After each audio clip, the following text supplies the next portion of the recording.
Have you ever been on a team where, ideas just flowed, where admitting a mistake wasn't a big deal, actually felt like a chance to learn? Maybe even throwing out a half-baked thought was, well, welcomed. People were curious, not judgmental. Mhm. And then maybe you've been on the flip side, a team where silence was just heavy, where you knew people had ideas, but they just wouldn't say them. That fear of judgment, it just hung in the air, Yeah, right? And nothing really great got done. absolutely. That difference you're describing, that feeling of, I guess, security, being able to be yourself, take a chance with an idea, admit you don't know something, that's not just like a perk. It's everything. It's the absolute bedrock of a great team. Right. And that's exactly what we're digging into today, why that feeling matters so much, and maybe how to actually build it. Exactly. We're really exploring what a lot of people, thinkers, researchers, practitioners, consider the single most important ingredient for any high-performing team. And that's psychological safety. It's not just about talent or IQ points or even having the smartest strategy on paper. Those things matter, obviously. Of course they matter. Hmm.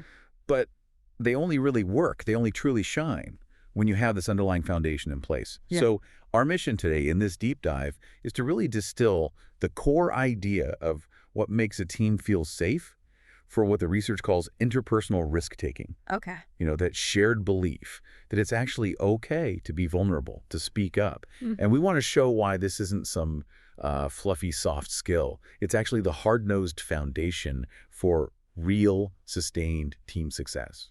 It's practical. And to help us navigate this, we've got a really interesting stack of your source materials. We're not just looking at one perspective here. We're talking foundational texts on, team dynamics, management best practices. Leadership principles, too. Yeah, leadership, even personal effectiveness, self-improvement stuff comes into it. Mhm. So we're going to unpack all these different angles, synthesize what they're telling us, and hopefully show you how building this psychological safety, it's the actual science behind unlocking a team's potential. Getting past the buzzwords. Exactly. Getting to the practical stuff. What actually works? Okay, so let's really unpack this idea of a safe team. What does it actually look like, feel like, when a team truly believes it's safe for this interpersonal risk-taking? Well, practically speaking, it means I can put forward an idea that might sound a bit weird, or maybe admit I'm struggling with something. Or even push back on a plan, maybe from someone senior. Yes, exactly. Pushing back, questioning an assumption, pointing out a potential flaw. And doing that without this constant gnawing fear that you'll be, penalized for it. Or shamed, maybe in front of others. Or worse, yeah, that it might actually impact your job. It's about creating a space where being vulnerable, showing you don't have all the answers, isn't seen as a weakness. It's actually seen as necessary. Necessary for progress, for learning, for real innovation. So it's like an unspoken agreement, a collective understanding. That's a good way to put it. A collective understanding that ensures everyone feels secure enough to bring their whole self to work, the messy bits included. Yeah. Okay. And the sources seem to agree that trust is where it all starts. Universally. Yeah. It's fascinating how different sources, different thinkers, all converge on trust as the absolute non-negotiable foundation for this kind of safety. Stephen Covey, for example, he's this really powerful metaphor, the emotional bank account. I think I know this one. Like a bank account for relationships. Exactly. Think of it like a trust ledger for every single relationship within the team and maybe for the team as a whole. Every time you do something positive, you keep a promise, you follow through on a commitment, you show genuine appreciation, you listen properly, that's a deposit. Building up goodwill. Right. Building that balance of trust. But, and this is the crucial part, breaking a promise, letting someone down, being dismissive. That's not just a small thing. Covey says it's a major withdrawal. It instantly depletes that trust. And the source mentions promises about livelihood being especially important. Yes. It explicitly says keeping a commitment or a promise is a major deposit. Breaking one is a major withdrawal. And then it adds, people tend to build their hopes around promises, particularly promises about their basic livelihood. That really underscores the weight of commitments, especially from leaders. It's not just about tasks, it's about people's sense of security and stability. So this isn't just one-on-one, it's the team's collective trust level. Absolutely. It's woven into the fabric of the team. When promises, big or small, explicit or implicit, are consistently kept, it creates this deeply reliable environment. And think about it, if you genuinely trust that your teammates, your leaders, will follow through, that they'll support you if things get tough. Then you're much more likely to take a chance. Exponentially more likely. You'll offer that risky idea, you'll admit you messed up, you'll challenge that assumption because you fundamentally believe you won't be left hanging. Or punished for trying. Exactly. That certainty, that deep-seated belief that contributing won't backfire, that's the critical first step. It's about building a track record, a history of positive interactions that makes people feel secure. Okay, so trust is the currency, consistency is how we earn it. But here's where, for me at least, it gets really interesting, maybe even a bit counterintuitive. We're often told, avoid conflict, aim for harmony, disagreement feels bad, disruptive. Right. The default is often to smooth things over. Yeah. But these sources, they seem to suggest that a healthy, psychologically safe team doesn't just put up with disagreement. They actually welcome it, encourage it, even celebrate it. That's exactly right. It's a major shift in perspective for many teams. It's not about being argumentative all the time, is it? No, not at all. It's about fostering what Lencioni, in his work on team dysfunctions, calls enlightened disagreements. Enlightened disagreements. Okay, tell me more about that. Well, the team discipline chapter in one of the key sources really nails this. It argues that different points of view, disagreements, they aren't problems to be solved. They are, and I quote, a wellspring for team progress, learning, and performance. A wellspring. That's a strong word. It is. And it implies this isn't just passive tolerance, like, okay, fine, you disagree. It's an active, deliberate process. It's about actively seeking out and then integrating the best parts of opposing views to get to a better answer than anyone had initially. So integrate, not compromise. Crucial distinction. The source says, be sure you strive to integrate rather than compromise the best of opposing views. Compromise often means everyone gives up something and you end up with a watered-down solution nobody's really thrilled about. Right, the lowest common denominator. Exactly. Integration is about finding a third way, often a more creative, robust way forward that captures the strengths of different perspectives. It's like intellectual alchemy. Okay, that sounds good in theory, but how do you actually do that? Especially when people feel strongly. Lencioni provides a really practical exercise for this, for building shared understanding through these enlightened disagreements. It involves a few steps. First, clearly identify what the different positions actually are. Sometimes you need a referee if things get heated, someone to keep it focused. Okay. But the most important part, the real game changer, is requiring each person to articulate the other person's point of view. To the other person's satisfaction. Yes, to their satisfaction. You have to show you genuinely understand where they're coming from, what their core concerns are, before you can even start trying to find a resolution. That forces some serious listening, empathetic listening. Totally. It shifts the focus from winning the argument to truly understanding the different facets of the problem. Only then, once that deep understanding is there, can the team effectively work to integrate the best parts of all sides. It keeps it about the ideas, not the people. Precisely. And think about that anecdote, one about Catherine, the CEO in Lencioni's model, her approach to staff meetings. Oh yeah, she said something like, every meeting will be loaded with conflict. Exactly. She said, every staff meeting we have will be loaded with conflict, and they won't be boring. And if there's nothing worth debating, then we won't have a meeting. Wow. That sets a clear expectation. It's incredibly powerful. It's not just a leadership quirk. It's a leader deliberately creating the space, the expectation for robust, challenging debate. She's signaling loud and clear. Disagreement isn't just allowed here. It's expected. It's valued. It's actually a sign that we're engaged in making progress. So bring your arguments, not just your agreement. That's the message. It fundamentally changes the dynamic and, paradoxically, builds safety because people know where they stand and what's expected. Okay, that's a huge shift. So it's not just that we disagree, but how we disagree. The approach matters. And this makes me think of Ray Dalio's principles.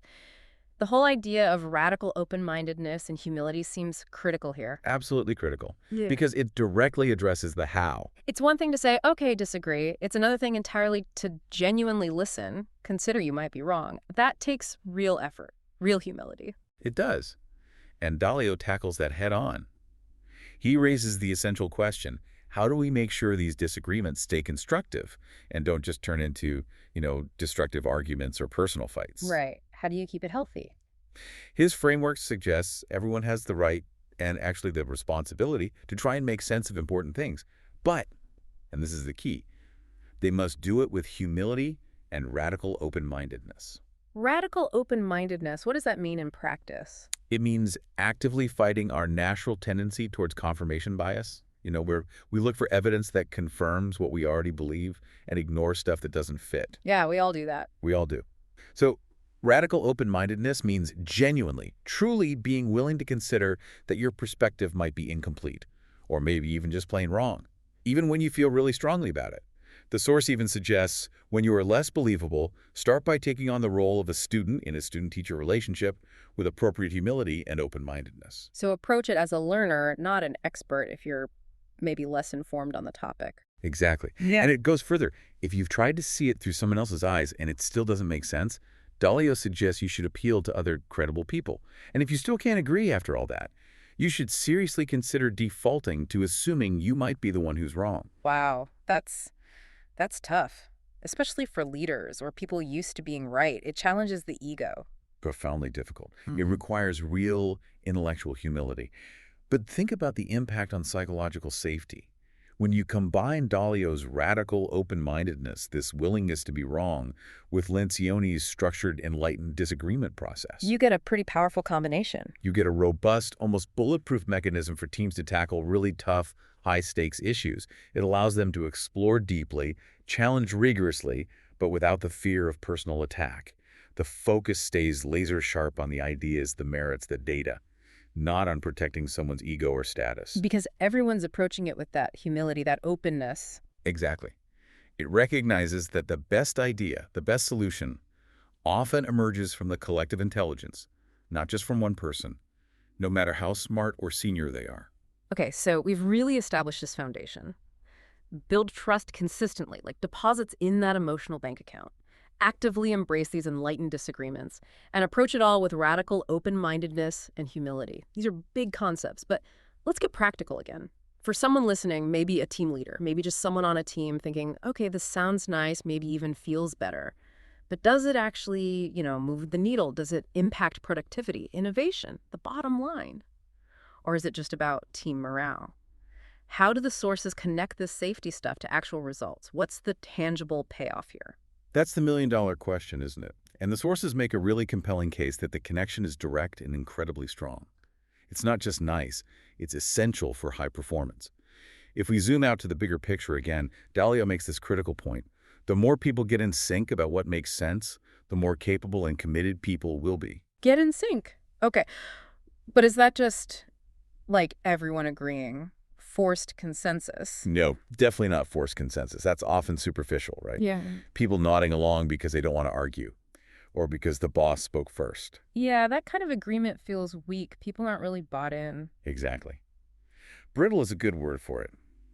What Dalio's talking about is genuine, deep, shared understanding. The kind that emerges only after you've had that open dialogue, built on trust, where different views were thoroughly, honestly explored. Through those enlightened disagreements we talked about. Precisely. Imagine, say, it's a team launching a new product. Initially, you've probably got different ideas floating around about the strategy, the design, how to roll it out. Sure, healthy debate, hopefully. Hopefully. If the team has psychological safety, they can actually have that healthy debate. They bring all those diverse ideas out into the open, discuss the pros, the cons, challenge the assumptions behind them. Without anyone taking it personally. Right. They listen to the reasoning, not just react to the person. And through that robust, maybe messy, iterative process, they don't just settle for a weak compromise, they arrive at a shared understanding of the best path forward. And crucially, they build a collective commitment to that path. And that commitment is stronger because they were part of shaping it. They believe in it. Absolutely. It's not commitment because they were told what to do. It's commitment because they genuinely believe, having explored the alternatives, that this is the best way. Think about the execution then. It's going to be far more effective, more coordinated, more resilient when challenges pop up compared to a team where maybe half the members are silently disagreeing or dragging their feet because they never really bought in. Yeah, you can feel that difference on a team when everyone's pulling together versus when there's underlying resistance. Totally. So that deep synchronization of understanding, that unwavering commitment that comes from real dialogue, Yeah. it directly, significantly boosts the team's capability, their collective drive. And that leads to better results, period. Makes perfect sense. When everyone's genuinely rowing in the same direction, the boat just goes faster and straighter. And this idea, feeling truly in sync, really bought in. It seems like it connects directly to something Adam Grant talks about, avoiding self-censorship. If that safety isn't there, people just clam up, they filter themselves. Exactly. Grant's observation here is incredibly important. He points out that most of us would censor ourselves less and express our ideas more if we felt safer. And that's not a small thing for a business, is it? It's huge. Think about what gets lost. It's critical for innovation, for creative problem solving, for effective risk management, all things vital for any organization that wants to succeed long term. What's the cost of that self-censorship?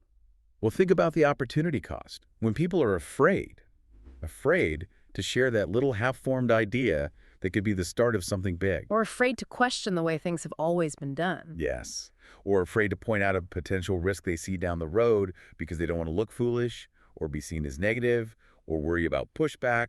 Then those potential breakthroughs just disappear. They never even see the light of day. Exactly. The team ends up operating with only a fraction of its collective brain power. It's like running a supercomputer on low power mode. So safety unlocks the full potential. It does, because a lack of safety breeds conformity. People prioritize fitting in, keeping quiet, protecting themselves over actually contributing their unique insights.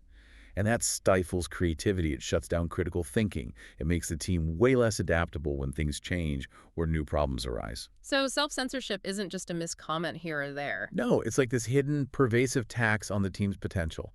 It costs them opportunities for growth, for improvement, for staying ahead. You end up with these silent graveyards of innovation, filled with good ideas that were never voiced. Wow. Silent graveyards of innovation. That's a powerful image. Really drives home how critical it is to get every voice heard. And, it seems like this isn't just about leaders setting the tone, though that's obviously huge. It's also about what each individual does. Peter Drucker, in his work on managing oneself, talks about taking responsibility for relationships. That sounds like an individual contribution to the safety net. It absolutely is. Drucker was so ahead of his time on this. He basically said, look, most people work with others and are effective with other people. It sounds obvious, but the implication is profound. Our individual success in almost any modern job is deeply tied to how well we build and manage our relationships with colleagues. So it's not enough to just be good at your job in isolation. Not anymore, no. Drucker says it requires actively seeking to know the strengths, the performance modes, and the values of your coworkers. Performance modes, what does that mean? Like, how do they work best? Do they prefer detailed instructions or more autonomy? Do they like to think out loud or process internally first? How do they best receive feedback? What truly motivates them? What are their core principles? So it's about really understanding the people you work with as individual. Yes. Not just as job titles or roles. It's an active, ongoing effort. And when you make that effort, you naturally build rapport, empathy, mutual respect, all essential ingredients for psychological safety. Because you can interact more effectively, avoid misunderstanding. Exactly. And it connects to purpose, too. Think about that example from Jim Collins using the 5 Whys method. A market research company. Yeah. They started with, provide the best data. Okay? Yeah. But asking why repeatedly got them to something much deeper. Provide the best data so that our customers will understand their markets better than they could otherwise. That's much more meaningful, more motivating. Right. And when you connect that kind of deep, shared purpose with a genuine understanding of each team member's unique wiring, their strengths, their values, and how their specific contribution helps achieve that purpose. It reinforces everyone's value to the team. Precisely. People feel seen, understood, valued for who they are and what they bring.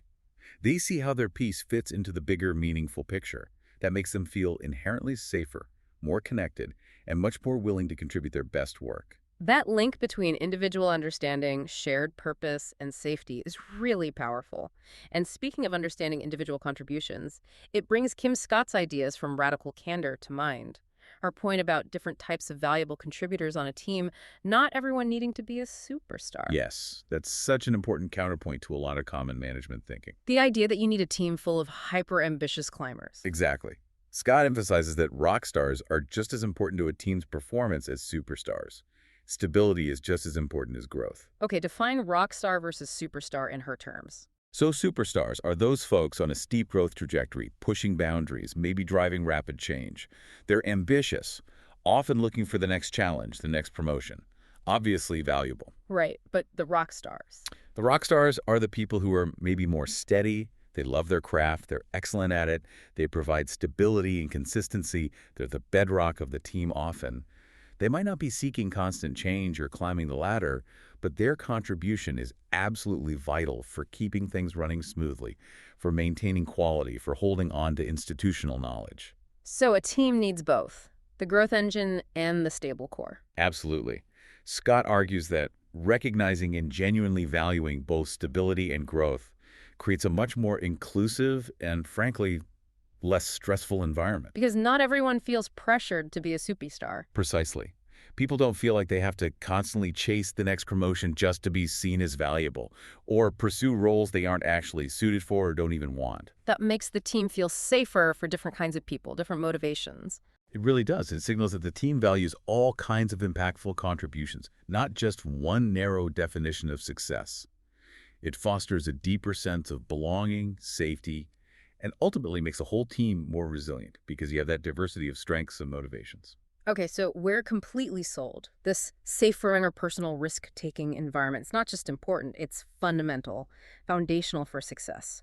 So the next big question has to be, how do we actually do it? How do we create this? How do we sustain it? What are the concrete things that leaders, and maybe just regular team members too, can actually do day to day to build and nurture this psychological safety? It feels like it could be a bit daunting. It can seem daunting, but the sources actually offer some very practical, actionable steps. Yeah. It's about translating these big ideas into tangible behaviors. And a really core foundational piece is clarity, especially clarity around expectations and how feedback works. Clarity. Okay, how does that build safety? Well, think about Covey's example. The boss and the subordinate with different ideas about who writes the job description. Right, the subordinate waiting, the boss assuming. That ambiguity, it breeds anxiety, confusion, resentment maybe. It erodes trust because people don't know where they stand or what's expected. It makes taking risks feel, well, risky. Because you don't know the rules of the game. Exactly. Clarity, on the other hand, builds confidence. It creates a stable playing field. Everyone knows the goals, the roles, the expectations. That predictability is inherently safer. And feedback ties into this too. Huge connection. Think about the new one-minute manager model. They have this concept, the one-minute redirect. A redirect, not just criticism. Right. It's framed differently. When a manager needs to correct something, the first step, according to the model, is to make absolutely sure the goal was crystal clear in the first place. And if it wasn't clear, the source says he takes responsibility for that and clarifies the goal.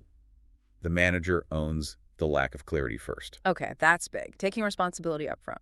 It really is. Only after ensuring clarity does the manager provide the redirect, which has two parts: pointing out specifically what went wrong and then clearly outlining what needs to happen differently next time. So it's about learning, not blaming. Exactly. The source says, a one-minute redirect helps me learn because it can let me see what I need to do differently. It shifts the whole interaction from fear of judgment for making a mistake To a structured learning opportunity. precisely with the manager taking co-responsibility. It creates an environment where admitting errors, seeking feedback, it's just part of how you grow. It's not punitive, and that massively boosts psychological safety.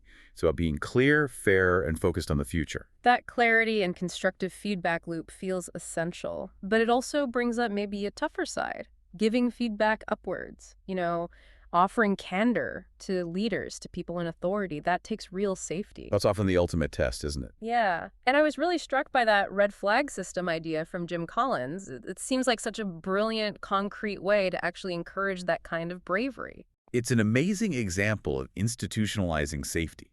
It's where you see psychological safety move from theory to powerful, transformative practice. Because it's one thing for a leader to say, my door is always open, give me feedback.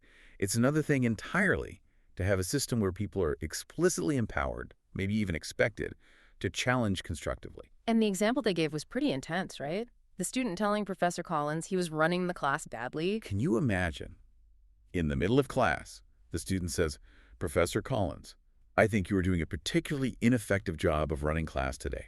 You are leading too much with your questions and stifling our independent thinking. Let us think for ourselves. Wow.